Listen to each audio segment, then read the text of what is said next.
Hello friends, welcome to my YouTube channel Saloni quest. आज है 1 अप्रैल 2025 से जितने भी इंपॉर्टेंट करंट अफेयर्स बनते हैं उन्हें हम इस वीडियो में डिस्कस करते हैं।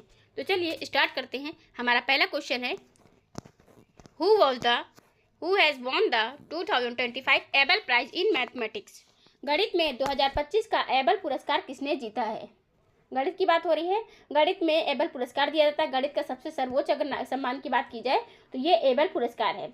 इस बार 2025 में किसको मिला है? मसाकी कासावीरा को मिला है। किसको मिला है? मसाकी कासावीरा को मिला है। ये किसको? कासावीरा भारत, जो कि किसके गणित में 2025 के एबल पुरस्कार विजेता बन गए हैं। मसाकी जी कासावीरा जी ये गणित के बन गए हैं। गणित रामानुजाचार्य की उससे जाना जाता है। किसकी उससे जाना जाता है? रामानुजाचार्य के नाम से जाना जाता है गणित पुरस्कार की बात की जाए तो। नेक्स्ट क्वेश्चन की अगर हम बात करें तो यहाँ पर हमारा क्वेश्चन है, हाल ही में प्रसिद्ध मंदिर श्री याद्री लक्ष्मी नरसिम्हा स्वामी मंदिर किस राज्य में स्थित है? तो श्री याद्री मंदिर है जो कि लक्ष्मी नरसिम्हा मंदिर कहाँ पर स्थित है? तेलंगाना राज्य में स्थित है। ये मंदिर कहाँ स्थित है? तेलंगाना के राज्य में। तेलंगाना राज्य है जो कि हमारे भारत का 29वां राज्य था, अब 28वां राज्य बन चुका है। तेलंगाना की स्थापना 2 जून 2014 को हुई थी। कब हुई थी? 2 जून 2014 की स्थापना हुई थी तेलंगाना राज्य की बात की जाए तो इसकी। और तेलंगाना में ही इसका क्या है? तेलंगाना में अभी अंतर्राष्ट्रीय पतंग मिठाई महोत्सव आयोजित किया गया। कहाँ पर? तेलंगाना में अंतर्राष्ट्रीय पतंग मिठाई महोत्सव आयोजित किया गया है। तेलंगाना की बात करें, आंध्र प्रदेश से अलग हुआ था तेलंगाना राज्य। यहीं पर अभी अंतर्राष्ट्रीय कला प्रदर्शनी आयोजित हुआ है। कहाँ पर? अंतर्राष्ट्रीय कला प्रदर्शनी आयोजित हुआ है तेलंगाना राज्य की बात करें तो। और यहीं पर रामप्पा मंदिर भी स्थित है। तेलंगाना में रामप्पा मंदिर स्थित है। जैसा कि हाल में प्रसिद्ध मंदिर श्री यादाद्री, कौन सा? श्री यादाद्री मंदिर है जो कि कहाँ पर स्थित है? लक्ष्मी नरसिम्हा स्वामी मंदिर है। ये कहाँ पर है? किस राज्य में स्थित है? तेलंगाना राज्य में स्थित है। लक्ष्मी नरसिम्हा की बात हो रही है, ये तेलंगाना राज्य की है, इसमें स्थित है। तेलंगाना के अगर रेवंत रेड्डी यहाँ के सीएम है। कहाँ के रेवंत रेड्डी सीएम है? तेलंगाना के सीएम है रेवंत रेड्डी, जो कि तेलंगाना राज्य के स्थित सीएम है यहाँ पर। और नेक्स्ट क्वेश्चन है तेलंगाना से रिलेटेड है, जो कि गीगा फैक्ट्री की आधारशिला यहीं पर अश्विनी वैष्णव जी ने रखी है। कहाँ पर? तेलंगाना राज्य में रखी है। अश्विनी वैष्णव जी ने गीगा फैक्ट्री की आधारशिला रखी है। मत्स्य पालन स्टार्टअप कॉन्क्लेव 2.0 का आयोजन कहाँ पर? तेलंगाना में हुआ है। कोल इंडिया लिमिटेड स्वच्छ कोयला ऊर्जा तथा नेट जीरो केंद्र प्रशासित जो केंद्र स्थापित करने के लिए हैदराबाद IIT संस्थान के साथ में किसने एक MOU पर हस्ताक्षर किए हैं। नेट जीरो केंद्र स्थापित करने के लिए कोल इंडिया लिमिटेड ने किया है, इसके साथ हस्ताक्षर किया है तेलंगाना राज्य के साथ। हैदराबाद में ही रामप्पा मंदिर है। यहीं पर मानव अंग और उत्तक प्रत्यारोपण अधिनियम को अपनाया है तेलंगाना राज्य ने। राजीव युवा निगम की निकासम की बात करें, राजीव युवा विकासम जो है ये योजना है, कहाँ की है? तेलंगाना राज्य की योजना है। ये तेलंगाना राज्य की बात करें, तेलंगाना की जो राजधानी है वो हैदराबाद है तेलंगाना राज्य की। आंध्र प्रदेश की बात करें तो आंध्र प्रदेश से तो अलग होकर के ही स्थापित ही हुआ था ये राज्य। आंध्र प्रदेश की राजधानी है अमरावती। तेलंगाना की राजधानी जो कि हैदराबाद। कर्नाटक की राजधानी बेंगलुरु। कर्नाटक के सीएम है सिद्धारामैया जी, इंडियन नेशनल कांग्रेस पार्टी से। तमिलनाडु की सीएम जो राजधानी की बात करें तो चेन्नई तमिलनाडु की राजधानी है। नेक्स्ट क्वेश्चन की हम बात करते हैं। यहाँ पर इस बार वर्ष को अंतर्राष्ट्रीय हिमनद संरक्षण वर्ष घोषित किया गया है। संयुक्त राष्ट्र ने किस वर्ष को क्या घोषित कर दिया है? अंतर्राष्ट्रीय हिमनद संरक्षण वर्ष घोषित किया है। किसने? संयुक्त राष्ट्र ने। तो 2026 को घोषित किया। किसने? संयुक्त राष्ट्र ने किया है, UN ने। UN की बात करें तो UN कहाँ का है? ये UN का संगठन है जो कि किसका? अमेरिका का है। और अगर इसकी हेडक्वार्टर की बात की जाए तो हेडक्वार्टर कहाँ है UN का? तो ये न्यूयॉर्क शहर में है। अमेरिका के न्यूयॉर्क शहर में UN का हेडक्वार्टर है यहीं पर। और अमेरिका की बात करें तो संयुक्त राष्ट्र ने 2026 वर्ष को अंतर्राष्ट्रीय हिमनद संरक्षण वर्ष घोषित कर दिया है। संयुक्त राष्ट्र की बात करते हैं तो इसको स्थापित किया संरक्षण ने। अब नेक्स्ट क्वेश्चन की हम अपने बात करते हैं। यहाँ पर किस बैंक पर RBI ने किस बैंक पर RBI ने नियामक उल्लंघन के लिए किसके लिए? नियामक उल्लंघनों के लिए रुपए 64.5 मतलब 64.5 लाख का जुर्माना लगा दिया है। किस पर जुर्माना लगाया है? SBI बैंक पर लगाया है। किसने लगाया है? ये जुर्माना लगा दिया है SBI बैंक पर। भारतीय हमारी RBI जो कि भारत का रिजर्व बैंक है, मतलब आरबीआई केंद्रीय बैंक है। केंद्रीय बैंक ने किस पर, एसबीआई बैंक पर जुर्माना लगा दिया है 64.5 कितना 64.5 लाख करोड़ रुपए का जुर्माना लगाया है। नियामक किसके लिए उल्लंघन किया है इन्होंने, किसका उल्लंघन किया है, नियामक उल्लंघनों के लिए किया है। इसके लिए इनको आरबीआई को कितना रुपए जुर्माना देना पड़ेगा, 64.5 लाख करोड़ रुपए इनको जुर्माना देना पड़ेगा। अब नेक्स्ट क्वेश्चन की हम बात करें, जैसा कि एसबीआई ये भी पहले का, मतलब ये बहुत पुराना, इंडिया का बहुत पुराना बैंक है। एचडीएफसी ये भी बैंक है। आईसीआईसी बैंक ये भी एक बैंक है। एक्सिस बैंक, सारे बैंक है। आरबीआई की स्थापना की बात करें तो आरबीआई की स्थापना 1 अप्रैल को हुई थी। 1 अप्रैल 1935 के आरबीआई की स्थापना हुई थी। कब, आरबीआई की बात हो रही है। आरबीआई के अभी 26वें नंबर के कौन बन गए हैं, यहाँ के गवर्नर बने हैं संजय मल्होत्रा। 26 नंबर के अभी आरबीआई के गवर्नर बन चुके हैं। संजय मल्होत्रा जी आरबीआई के गवर्नर हुए हैं। और अगर इनके पहले की बात की जाए कौन थे, पूर्व कौन थे, तो वो थे 25वें नंबर के शक्तिकांत दास जी। कौन, शक्तिकांत दास जी पूर्व थे इनके पहले 24 नंबर के, मतलब 25वें नंबर के थे। अभी ये तो संजय मल्होत्रा 2024 को पद पे, मतलब पद संभाला इन्होंने, इनको पद मिला है किसका, आरबीआई के गवर्नर का। आरबीआई के गवर्नर की शक्तियाँ मिली। आरबीआई के 24वें नंबर के गवर्नर की बात करें तो वो कौन थे, 25वें शक्तिकांत दास जी हैं। उर्जित पटेल 24 नंबर के थे। कौन थे, उर्जित पटेल 24 नंबर के थे। और अगर 23 नंबर की बात करें तो रघुराम राजन जो थे 2016 में स्थापित किए गए थे, मतलब इन्होंने जगह ली थी। और सुब्बा राव की बात करें तो 22वें नंबर के, जो कि 2013 में, 2016 में और 2018, 2024 इस तरह से चेंज कर करके बने हैं। अभी 26वें नंबर के बन चुके हैं आरबीआई के। अब हम नेक्स्ट क्वेश्चन की बात करें,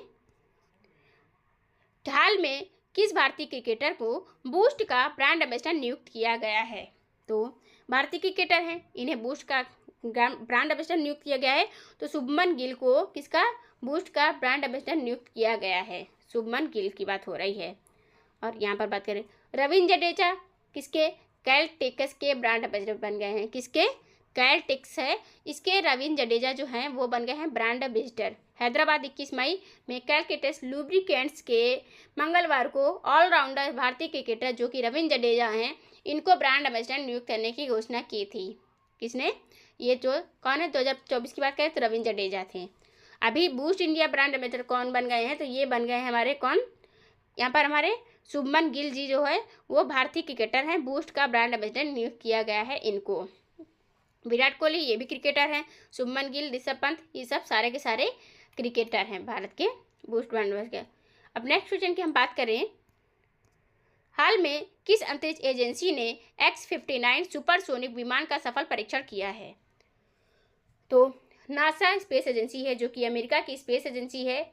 अमेरिका अंतरिक्ष एजेंसी नासा ने अपने X-59 शांत सुपरसोनिक विमान का विद्युत चुंबकीय परीक्षण पूरा कर लिया है। यह विमान लॉकहीड मार्टिन ने बनाया है। किसने बनाया है, किसने बनाया, लॉकहीड मार्टिन ने बनाया है।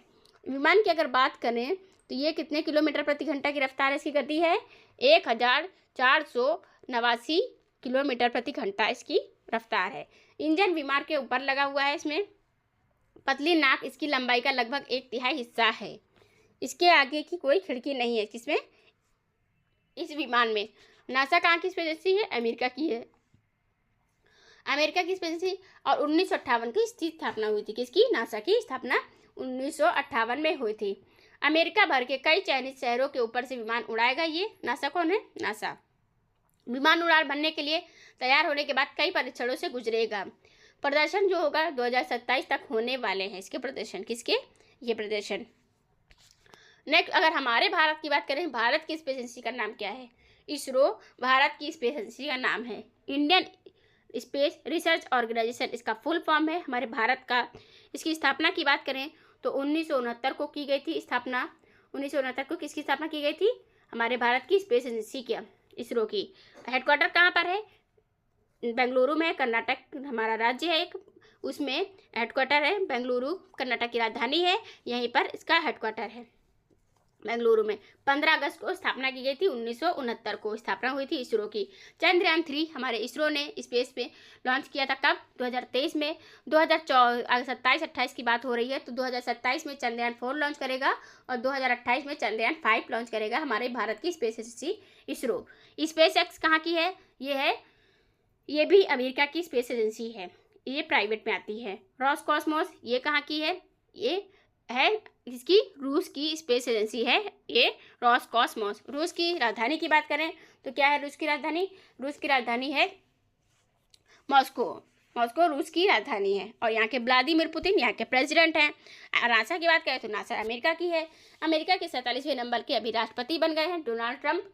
इन्होंने अपने आप को WHO से बाहर किया, पेरिस जलवायु समझौते से बाहर कर लिया। एंड इसके बाद अर्जेंटीना ने भी अपने आप को WHO से बाहर कर लिया है।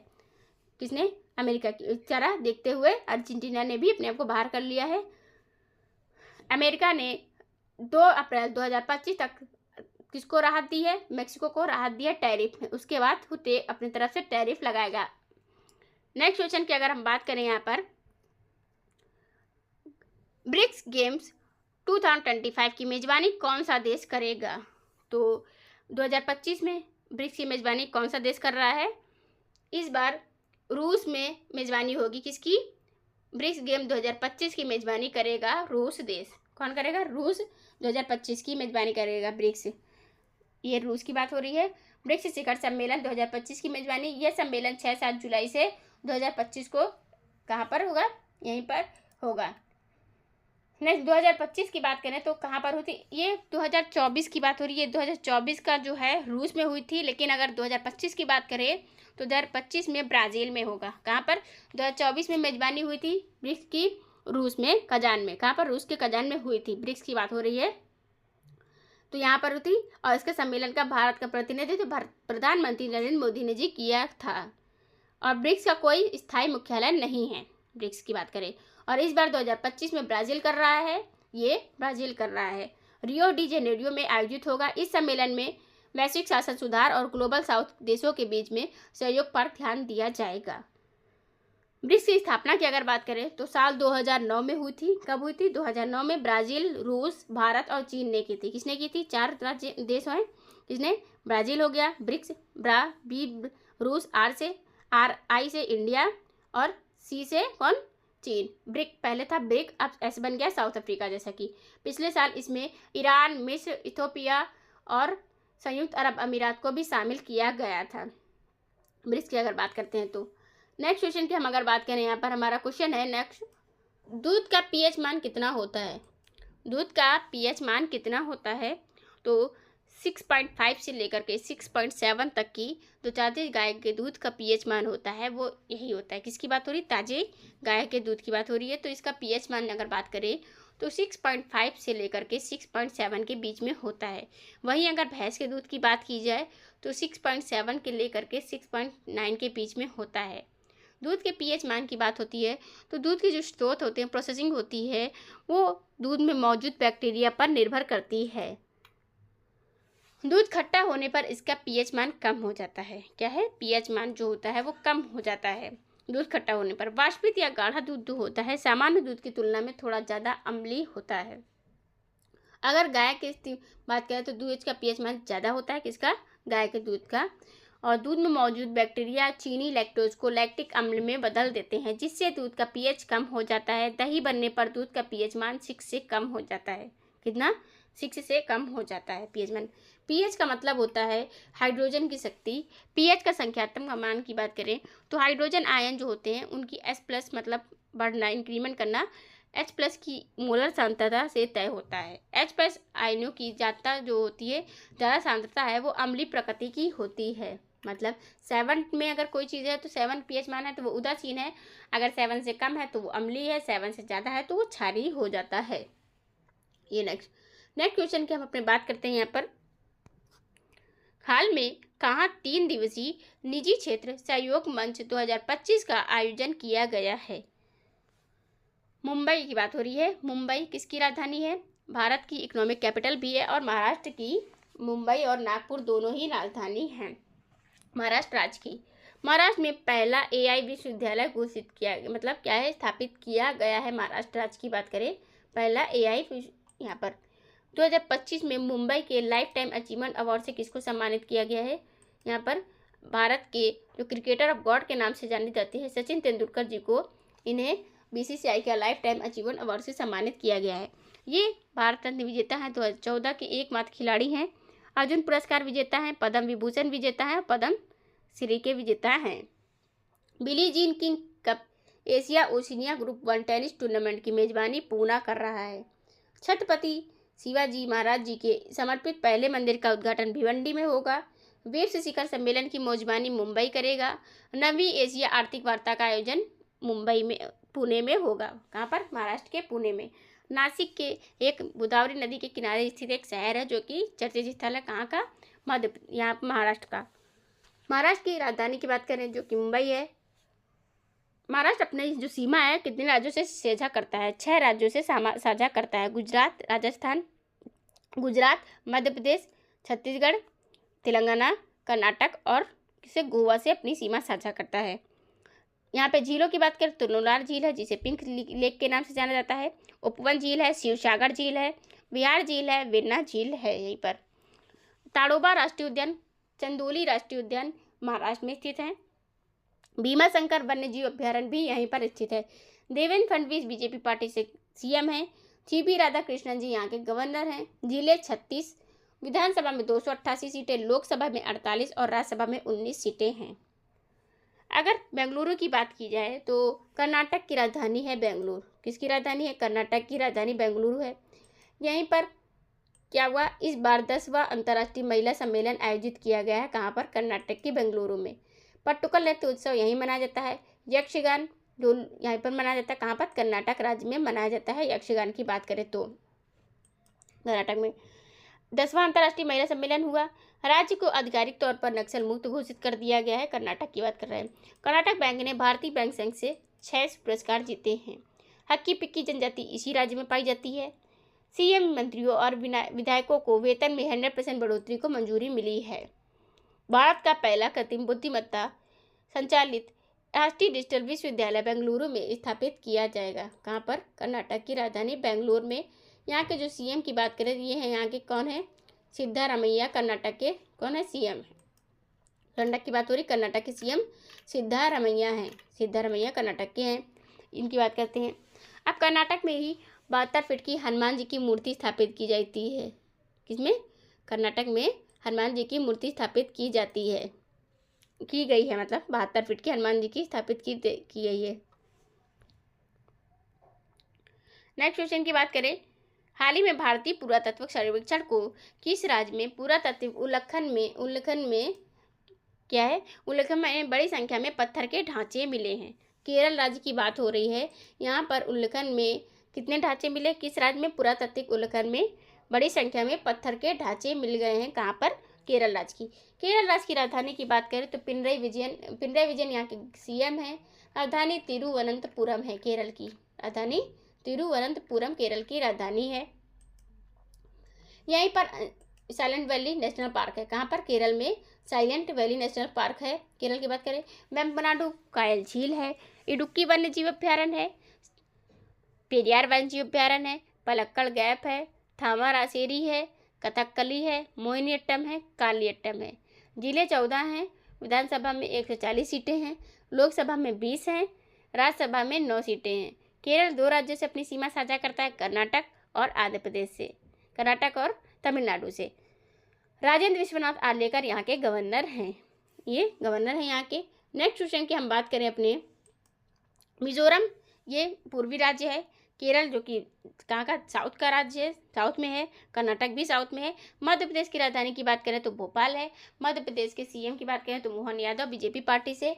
मंगू भाई छगन भाई पटेल यहाँ के गवर्नर हैं। बिहार राज्य की बात की जाए, बिहार में नक्श योजना पहल शुरू की गई है। कहाँ पर? बिहार की बात हो रही है। बिहार में नक्श पहल योजना शुरू हुई है। ये ग्रामीण योजना किस मंत्रालय द्वारा? ग्रामीण विकास मंत्रालय द्वारा। आईआईटी इंदौर इलेक्ट्रॉनिक्स और सूचना प्रौद्योगिकी मंत्रालय ने एग्री ऐप लॉन्च करने के लिए आईआईटी इंदौर के साथ में सहायता ली है। एमपी के रीवा में स्थापित होने वाला केंद्र सफेद बाघ प्रजाति से संबंधित है। माधव राष्ट्रीय उद्यान 58वां राष्ट्रीय उद्यान बन गया है। कहाँ का? एमपी की बात हो रही है, एमपी मध्य प्रदेश की। भोपाल में जीजामाता सम्मान समारोह आयोजित हुआ है। 8वें ग्लोबल इन्वेस्टर समिट की मेजबानी कौन कर रहे हैं? प्रधानमंत्री नरेंद्र मोदी भोपाल में कर रहे हैं। 139 नृत्य कलाकार हैं जिन्होंने गिनीज वर्ल्ड रिकॉर्ड बना करके क्या किया? गिनीज वर्ल्ड रिकॉर्ड बना लिया है खजुराहो नृत्य उत्सव में। खजुराहो मंदिर मध्य प्रदेश में स्थित है। मिजोरम ये पूर्वी राज्य है। असम, मिजोरम, नागालैंड ये सारे के सारे, असम है, मणिपुर, त्रिपुरा है, ये सारे के सारे कहाँ के राज्य हैं? ये राज्य हैं इसके पूर्वी राज्य हैं। पूर्वी राज्यों में 7 सिस्टर होते हैं। कितने? 7 सिस्टर पूर्वी राज्यों में हैं। बुलेट प्रूफ खिड़कियों में किस प्रकार फाइबर का प्रयोग किया जाता है? तो पॉलीकार्बोनेट जो होता है, ये किसका प्रयोग, फाइबर का प्रयोग किया जाता है? पॉलीकार्बोनेट फाइबर का प्रयोग किया जाता है बुलेट प्रूफ खिड़कियों में। कहाँ पर बुलेट प्रूफ खिड़कियाँ होती हैं उसमें किसका प्रूफ होता है? पॉली होता है, कार्बोनेट, इसका यूज़ कर दिया जाता है फाइबर का, जिससे कि जो खिड़कियाँ होती हैं वो बुलेट प्रूफ बन जाती हैं। बुलेट प्रूफ का मीन्स होता है जिससे कि सेफ्टी रहती है, सुरक्षा मिलती है, बुलेट प्रूफ हो जाती है। इसीलिए बुलेट प्रूफ खिड़कियों में पॉलीकार्बोनेट फाइबर का यूज़ कर लिया जाता है। नेक्स्ट क्वेश्चन की बात करें, निम्नलिखित में से कहाँ जलवायु परिवर्तन, पर्वत और मानवता का भविष्य विषय पर पहला सागरमाथा संवाद 2025 आयोजित किया जाएगा? तो काठमांडू में, कहाँ पर? नेपाल की राजधानी काठमांडू में जलवायु परिवर्तन, पर्वत और मानवता का भविष्य विषय पर पहला सागरमाथा संवाद 2025 आयोजित किया जाएगा। ठीक है, 2025 आयोजित किया जाएगा। जलवायु परिवर्तन, पर्वत और मानवता का भविष्य विषय पर पहला सागरमाथा। भारत और नेपाल के बीच में सूर्य किरण एक्सरसाइज होती है। ये एक्सरसाइज किसके बीच में होती है? भारत और नेपाल के बीच में होती है सूर्य किरण एक्सरसाइज। यहीं पर 18वां हाथी महोत्सव आयोजित हुआ है। पश्मीना महोत्सव नेपाल में आयोजित हुआ था। महाराष्ट्र की राजधानी नागपुर, मुंबई है। न्यू दिल्ली भारत की कैपिटल है हमारे। और काठमांडू किसकी राजधानी है? नेपाल की राजधानी है काठमांडू की बात करें तो। अगर एक्सरसाइजों की, जो कि हमारे दिल्ली की अगर बात करें, दिल्ली में ESIC का 74वां स्थापना दिवस मनाया गया है। ग्रामीण भारत महोत्सव कहाँ पर आयोजित हुआ है? नई दिल्ली में आयोजित किया गया है। किसके द्वारा? और अगर विश्व पुस्तक मेला के आयोजन की बात करें तो वो द्रौपदी मुर्मू जी ने किया है, यहाँ पर नई दिल्ली में। कहाँ पर? नई दिल्ली में आयोजित किया है। आदिवासी जनजाति महोत्सव नई दिल्ली में आयोजित किया है राष्ट्रपति द्रौपदी मुर्मू ने। राष्ट्रपति भवन में उद्यान उत्सव 2 फरवरी को हुआ था। फेस्टिवल ऑफ लेटर्स 2025 का आयोजन नई दिल्ली में हुआ। विश्व पैरा एथलीट्स ग्रैंड प्रिक्स 2025 का आयोजन कहाँ हुआ था? नई दिल्ली में हुआ था। ये पर 1 अप्रैल 2025 से 15 साल पुराने जितने भी वाहन होंगे उनको पेट्रोल नहीं दिया जाएगा। कहाँ पर? पेट्रोल नहीं दिया जाए। नई दिल्ली में 7वीं बार एशिया का सर्वश्रेष्ठ एयरपोर्ट जो बन गया है वो नई दिल्ली बना है। कौन? 7वीं बार एशिया का सर्वश्रेष्ठ एयरपोर्ट नई दिल्ली बन चुका है, नई दिल्ली की बात करें तो। नेक्स्ट क्वेश्चन की बात करें तो अंतर्राष्ट्रीय महिला दिवस पर राष्ट्रीय महिला आयोग NCW ने डैश पर विवाह पूर्व परामर्श केंद्र स्थापित करने की घोषणा की है। तो अंतर्राष्ट्रीय महिला दिवस पर बात करें तो राष्ट्रीय महिला आयोग ने, किसने? एवरी डिस्ट्रिक्ट पर विवाह पूर्व परामर्श केंद्र स्थापित करने की घोषणा कर दी है। अंतर्राष्ट्रीय महिला दिवस 8 मार्च को मनाया जाता है। 1 मार्च को शून्य भेदभाव दिवस मनाया जाता है।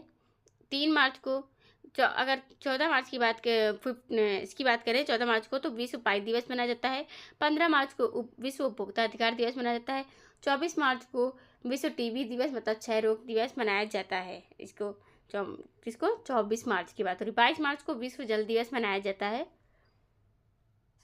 नेक्स्ट क्वेश्चन की बात करें, निम्नलिखित में से कौन सा जो कर है वो प्रत्यक्ष कर नहीं है? तो प्रत्यक्ष कर और अप्रत्यक्ष कर 2 तरह के टैक्स होते हैं, जिसमें सामने से हमें टैक्स देना पड़ता है। जैसे इनकम टैक्स है, ये हमारा संपत्ति कर टैक्स है। किसी पर मतलब जैसे अदर जो थिंग्स होती हैं उन पर टैक्स लगता है डायरेक्ट, जैसे income tax, water tax, house tax, ये सब टैक्स क्या है? हमारे प्रत्यक्ष है, इनडायरेक्ट है। और इनडायरेक्ट की बात करें तो GST जो है, माल और सेवा कर, ये है इनडायरेक्ट है, जिसमें हमें टैक्स मतलब हमें सामने से नहीं देना होता है, अप्रत्यक्ष रूप से देना होता है। तो ये क्या है? GST कर नहीं है, प्रत्यक्ष कर ये नहीं है। ये कौन सा? अप्रत्यक्ष कर है, अप्रत्यक्ष कर है। प्रत्यक्ष कर, नगद इनकम टैक्स, ये सब होते हैं। नेक्स्ट क्वेश्चन है, किस घटना के कारण में आकाश का जो रंग है वो नीला होता है? तो प्रकाश के प्रकीर्णन के कारण आकाश का जो रंग है वो नीला हो जाता है। किसकी वजह से? जो प्रकाश का प्रकीर्णन होता है जिसकी वजह से आकाश का जो रंग है वो नीला होता है। अगर तरंगदैर्घ्य की बात करें तो लाल रंग की तरंगदैर्घ्य सबसे ज़्यादा होती है और बैगनी और नीले रंग की तरंगदैर्घ्य सबसे कम होती है। नेक्स्ट क्वेश्चन है, विश्व प्रसिद्ध पुस्तक the God of small things की लेखक कौन है? अरुंधति राय जो है वो किसकी पुस्तक की लेखक है? The God of small things पुस्तक की लेखक है अरुंधति रॉय। जयदेव किसके लेखक हैं? गीत गोविंद के लेखक हैं। अरुंधति रॉय की लेखक हैं। The God of small things की लेखक अरुंधति रॉय हैं।